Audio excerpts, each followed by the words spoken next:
To another episode of Leadership Live. My name is JJ Hardy, and I'm here with Chris Pienkowski. How you doing today, Chris? Morning, JJ. I'm doing great. How about you?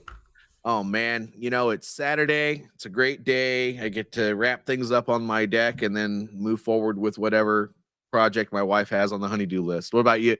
What's new with you?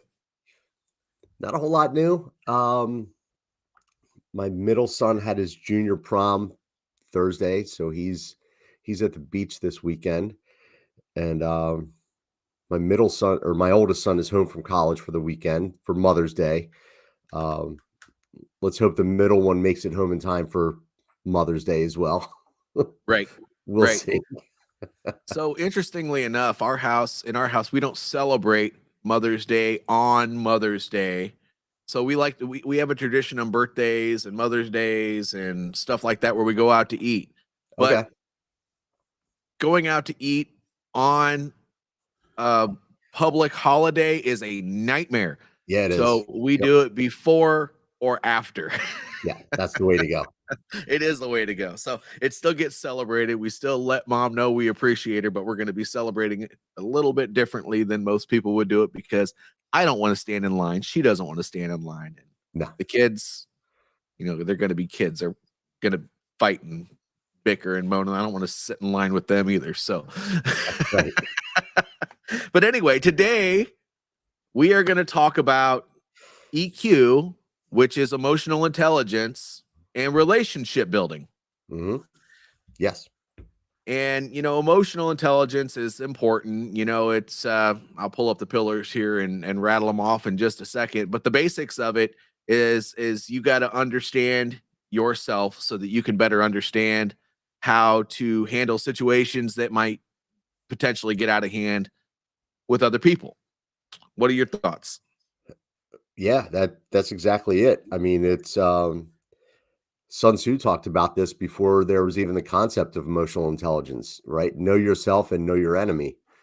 So, but that's absolutely right. You have to know yourself, what your triggers are, how you're going to respond to things, and how to do it in a constructive way so that you're really getting the best out of the situation. So Yeah. that's really what it comes down to, is being able to regulate and assess, because some situations require different responses depending on what they are. And when you have a level of emotional intelligence, you're able to differentiate how you go about it versus, if you're always the hammer, then everything always looks like a nail. Oh, yeah. So it's having multiple speeds versus one speed in order to get the right outcome at the end of the day. True. And as promised, I pulled up the 4 pillars of emotional intelligence.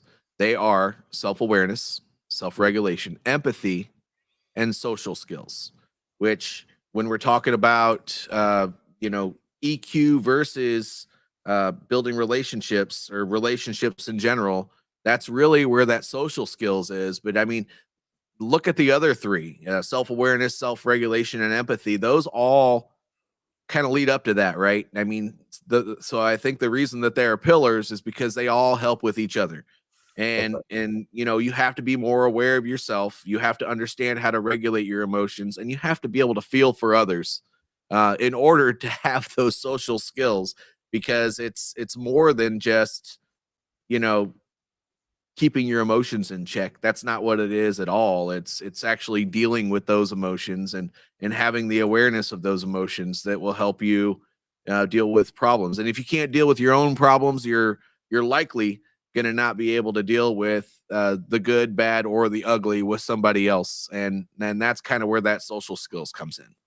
Absolutely. And the one thing too that I want to say kind of at the top of the show here is I had the misperception for a very long time about emotional intelligence being soft, right? Oh yeah. And just my personality, especially like when I was a young idiot, soft didn't match, right? It was like, oh, I'm a dude, like I can't be seen as weak because I'm emotionally intelligent. And I mean, the idiot part really showed in that, because there's although it's a soft skill, it's not soft when we think about it in that way. It's No. you need those soft skills in order to be able to navigate life, and especially leadership. Absolutely. And, soft skills, we've talked about this before. They're not soft at all. They're life skills, and this goes back to, gosh, we talked about it in another episode, but the military actually created this soft skills versus hard skills uh, platform, and the Mhm. hard skills are what you need to be able to perform the job, but the soft skills are what you need to be able to lead and manage your people, and to and I mean, my goodness, you can't be an effective leader without having a lot of both type of skill, and so when you look at it from that lens, it's not soft at all. It's No. a necessary skill. And EQ, when you look at that, all of these things will help you build relationships. And relationships at work are most important. And again, I've always used this when we've talked about emotional stuff before. You don't have to build the type of relationships where you're going out for beer with them on the weekends and smoking and joking and hanging out at each other's houses and all that other stuff. No, that's not what I'm saying at all. But you have to know your people. You have to Yep. know who they hang around with at work. You have to know uh, what their normal disposition is as far as who they are. You have to know what their strengths and their weaknesses are with the actual job. And you can't do any of those things unless you build up some sort of a rapport and a relationship, and you have regular conversations with these people. So this is very, very important to discuss. It absolutely is, because when you get to know your people, then you can tell when things are off, and you can have those conversations, and the conversation comes from a place of caring, right? And that's part of what emotional intelligence is, right? It's empathy, right, which is one of the pillars. It's caring for others. So, when I see you, maybe we're out in the warehouse, or we're on the job site, or we're in the office, whatever, and there's just something about your demeanor that's different than a typical day, then that creates the opening for me to just talk to you, like, "Hey, man, what's going on? What's it?" And I'm not saying that you force the conversation, but as those conversations happen over time, then you start to build that trust, which is, critical to relationships and leadership. And then those people can open up to you like, "Man, I just went out this morning, my battery was dead in my car, and then I hit traffic, and I just woke up on the wrong side of the bed." Like, "Okay." Everybody, those kind of things happen to everybody. So let's figure out a way to make the best of our day. Yeah, yeah, I agree. Uh, and you know, let's talk about how each of these pillars of emotional intelligence relate to relationship building. So we always Hit it. talk about leading by example, right? Yep. So you will start right at the very top, self-awareness. So the that's more of recognizing your emotion, understanding how those emotions influence your actions. If you can understand that, then you can help other people understand that. Hey, look, I noticed that you kind of fly off the handle when you're doing certain things. You want to talk about that? So having that self-awareness, if you can recognize it in yourself, it's going to be more easy for you to see it with other people. Yeah. Self-regulation, that's part of the self-awareness. I mean, if you can understand where um what recognize your own emotions and stuff like that, and you can deal with those things, which is the regulation part of it. It finding healthy ways to keep yourself from getting angry, adapting to changing circumstances without getting overly emotional. um all of those things, I mean, that's if you can do that again, when it comes to building relationships with others and leading by example, if you can do it yourself, you can help others. And the same with empathy. Yep. Gosh, if you're not empathetic towards your workers, and you kind of talk about that hammer always looking for a nail, I mean, you're not going to be a successful leader. I mean, you might lead through fear, and that can last a little while, but you have to understand where your people are coming from. That's where that empathy comes in, and then all Mhm. those together, it builds those social skills, which that's at the end of the day, that's where the relationship building happens. Yeah. And, from a leadership standpoint, I know that this isn't one of the pillars, but humility, right? Oh yeah. Because when you're in a leadership role and you're trying to help someone that you lead, or even a peer, or even someone, upstream from you, when you're trying to help them identify those, like, triggers, right? Hey, I noticed that you get irritated by this.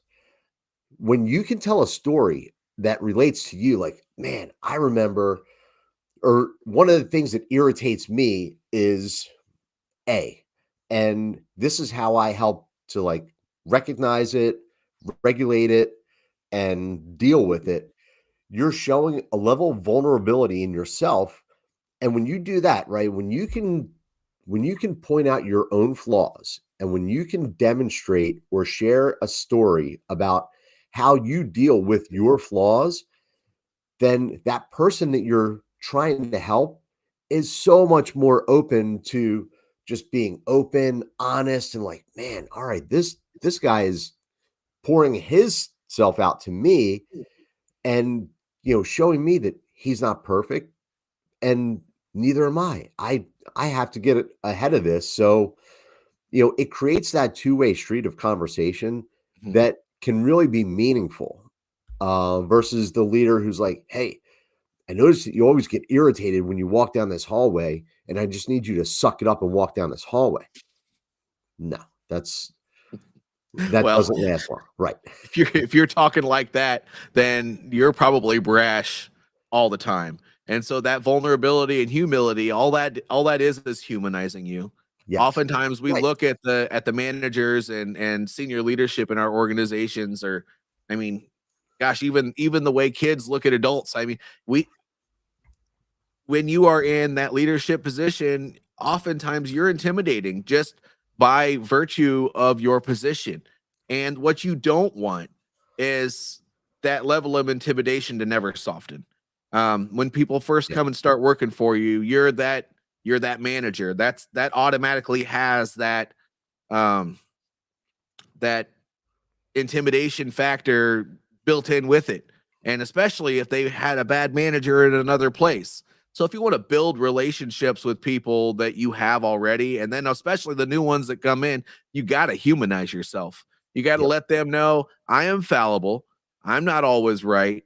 I make mistakes. And once you do that, you're not giving them permission to be a dirtbag. What you're doing is you're giving them permission to be a human as well. And Yep. and when they know, that's just the start of relationship building. I mean, that you have to establish trust somehow.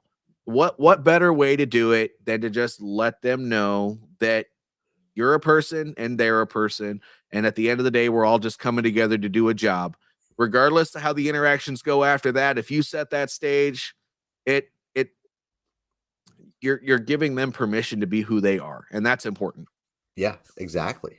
And, along the relationship building side, and not only kind of opening yourself up, but, the social skills pillar of EQ is knowing how to ask questions Mhm.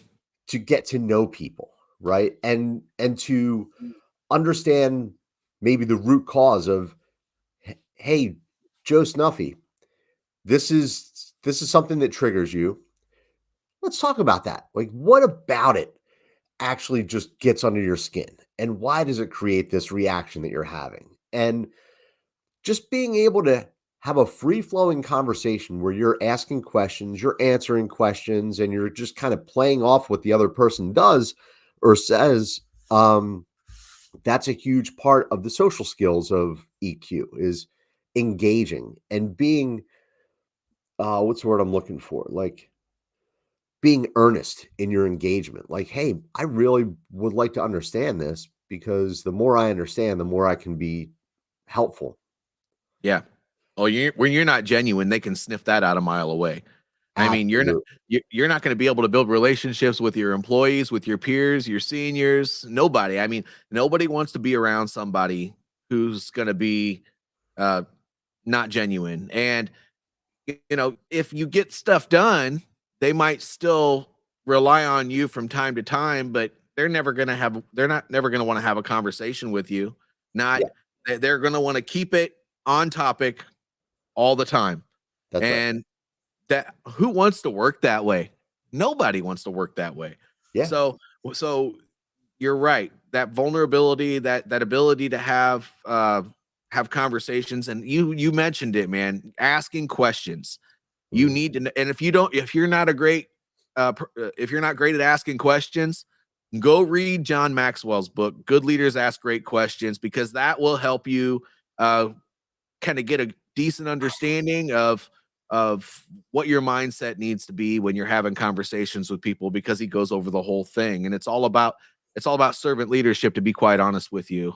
yeah, We are always interested how you can support people, and you're always interested to learn more about them so that you can kind of have this back and forth sort of relationship where you're both making each other better all the time.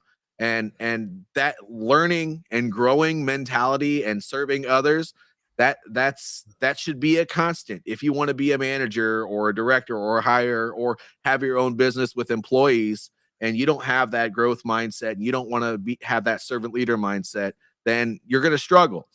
It has to be absolutely. developed. And just because you don't have it now, if you have that controlling mentality, and that's something that you struggle with, even though you want to do something else, you can fix that. You you can. know And I'm a firm believer that we the only person that can change who we are is us, and there's ways to do that. so the other thing too that I just want to mention about questions and engaging in conversation is you have to balance, like, it shouldn't just happen when you need something from someone on your team or when you're trying to address an issue, because then it comes across as ingenuine, right? Yep. In certain, aspects, because they're like, "Oh man, Chris is just buttering me up because he's going to ask me for X or You he's want going to something. point this out," right? So, I mean, I encourage leaders to have those conversations in good times and then leave it at that. Like, there's no work related here. Hey, I'm asking you about your weekend, asking you about your kids. Hey, did you go to that car show that you were talking about? And then freaking leave it there. Don't get into a work situation. And that's where you, again, build that trust and build those relationships, because now you're seen as, hey, this person genuinely cares about me. Mhm. And when there is the time that they need to open up, they see that as like, wow, all right, JJ wants to help me. And they may not remember the specifics of those conversations, but they remember that, hey, JJ goes out of his way to ask me about my weekends, or he heard that I had a trip coming up to some place and he followed up with me to ask me about that trip and nothing else. There was no like, hey, I'm kind of taking you off guard here so that I could ask you to go do some shit job that no one else wants to do. Like, it's all about balance. Yep. And not only that, but you asked the questions, you followed up with them, and what's most important about that is that you actually listened. Yes, You listened to them. that's right. And when you follow up, not only did you listen, but you cared enough to ask even more questions. People don't always want you in their business, but they do want to know, and they want that reassurance that they're cared for and they're cared about. That's So right. at the end of the day, these types of relationship building activities are very, very important. And you're right, Chris. You brought up that you should have regular conversations, not just when you need something. Not, please don't do it just when you need something. Right. Rewards and punishment are not the only time you should be talking to your people. That's That right. if that's the only time you're talking to your people, I won't use the fail word very often, but you're failing as a manager. You really, really are. Well, maybe not a manager. Sorry, you're failing as a leader. Mhm. Because if you're trying to lead your people and not just manage their activities, then there's more to it than that.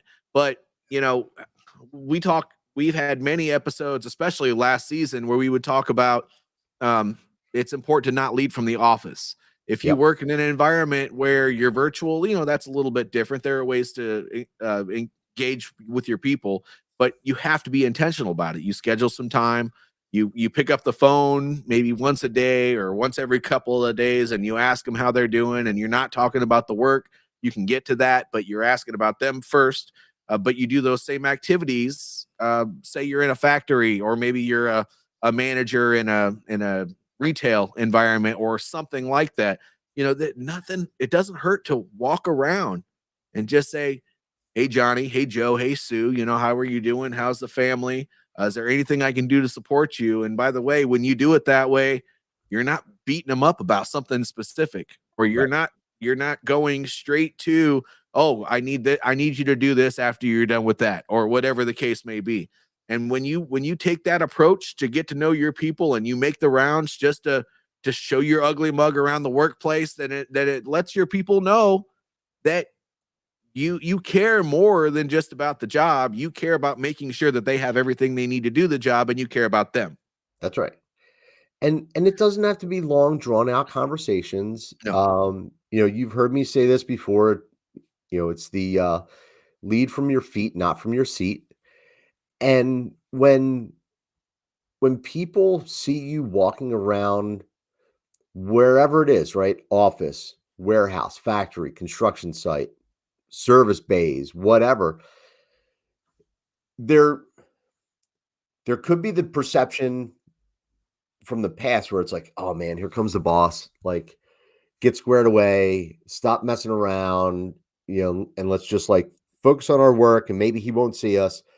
Versus they get used to you walking around and just stopping for even a minute. "Hey man, how's it going?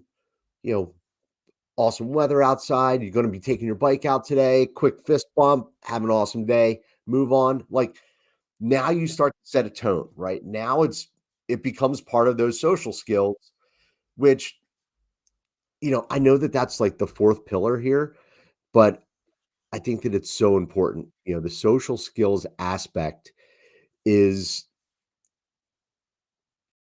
yeah, I can't say just Come how on, man. important it is Let's because be honest. It's a bunch of double-sided arrows. yeah, it is. Because they all benefit one another. I mean, That's right. that's why they're the four pillars. It's because it's not a flow chart necessarily. I mean, these are the pillars because these are the components of what emotional intelligence is. It's not that they're individual in their own right. It's that they all support one another. That's right. And one of the things that I really value about emotional intelligence is that it can be learned, right? Mhm. It's not like your IQ. If you're if you're just naturally dumb as a bag of rocks, you can't just get smarter. You're not going to increase your IQ significantly, right? You Yeah. can, and I think studies have shown like you can increase your IQ by maybe a couple points over your lifetime, but you're pretty much at baseline. Wherever you are, whatever genetics you get, that's where your smarts are going to stay.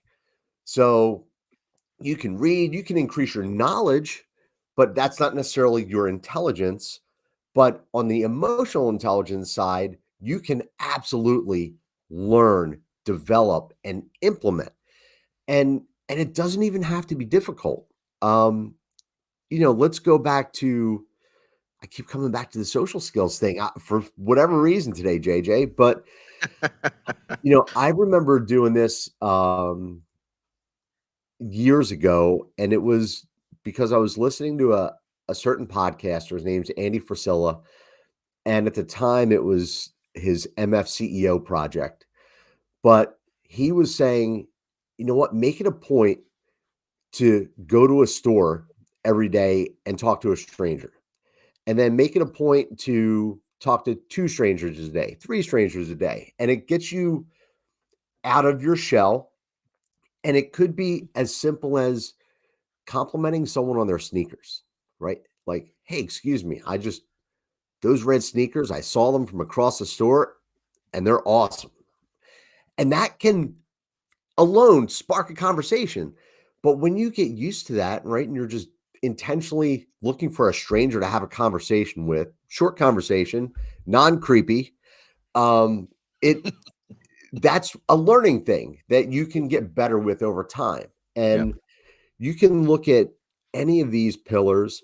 Um, you can run yourself some chat GPT prompts. How do I get better at self-regulating? How do I get better at self-awareness? What are some exercises that I can do? And dude, do what the machine tells you, and you'll start learning and getting better at this stuff. Yeah. Yeah.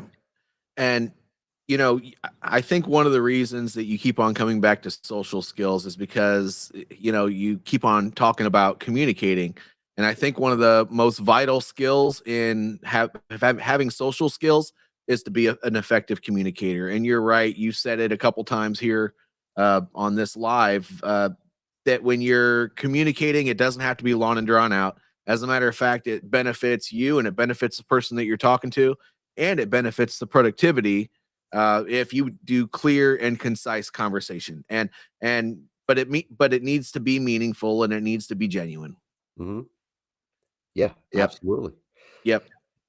So we have about 3 minutes left, if you believe it or not. I know. If you had one thing about emotional intelligence and building relationships that you could kind of say to summarize all of this, what would that be? One thing to summarize it, I would say that start with honestly identifying your own deficiencies and start to build on them and make them strengths. And from there, you're able to start helping others, right? It's just like the airplane scenario where you have to put your mask on first before you can help someone else. So start looking internally with an open mind, right? We all like to think that we're better than we are. So look at it with an open mind, take into account maybe some feedback that you've gotten from other people, start to learn, build your own EQ before you start helping others. It is interesting how we all wear our own set of mom goggles, doesn't it? I mean, it's kind of interesting how we do that. But you're right. If we're gonna be able to benefit any relationship, we have to have a good relationship with ourselves, and that means we know our strengths and weaknesses. We know who we are, and then once you become a great worker, this is why it's important to not go straight into owning a business, go straight into management. You kind of have to know what you're good at first, Yep. and if you don't ever learn these things, that doesn't mean you screwed up life as a whole. I mean, you can still learn these things about yourself and your management styles and all that sort of stuff. But once you get to know yourself, you can really level up your leadership, because that's when you can help other people with their, even if it's only at that workplace that they're currently at, it'll still benefit them later on. You can kind of do that whole identity thing, within who they are there. Some people, especially when they're young people, they go to work and they struggle with who they are. That's why they're always sitting on their phone or not talking to anybody or whatever the case may be. It's because they're just not confident. So That's right. get good at your own strengths and weaknesses, know who you are. That way you can help other people identify theirs. That's right. Yep. But that's just to add to what you said. It doesn't take away necessarily. I just think that making sure that you're leading by example all the time is the way. Yeah. This is the way. So it is the way. So next episode in 2 weeks, which will be the 24th, we are going to talk about difficult people versus difficult conversations, and those could each be a topic of themselves on their own. However, a lot of people say that employees are difficult. Well, maybe you're not having the right conversations, and sometimes the conversations you need to have are not easy ones. So we're going to discuss that. That's right. So, and yeah, I mean, I'm looking forward to that one because I think a lot of times people shy away from difficult conversations because they think someone's difficult or vice versa. So that's going to be a good one. That is also, if I'm not mistaken, Memorial Day weekend. So it is. Kick off your Saturday of Memorial Day weekend with me and JJ. And hey, you might be going to a barbecue where there could be difficult people and maybe difficult conversations to have. So, let us help you. That's right. You do a little bit of Memorial Day pre-gaming. That's right. All right. Well, thanks, Chris. Thank you, everybody, for following us on our journey through Leadership Live over the past, it's been almost 2 years now, I guess. Yeah. And we will see you here in a couple of weeks. Awesome. Have a great day.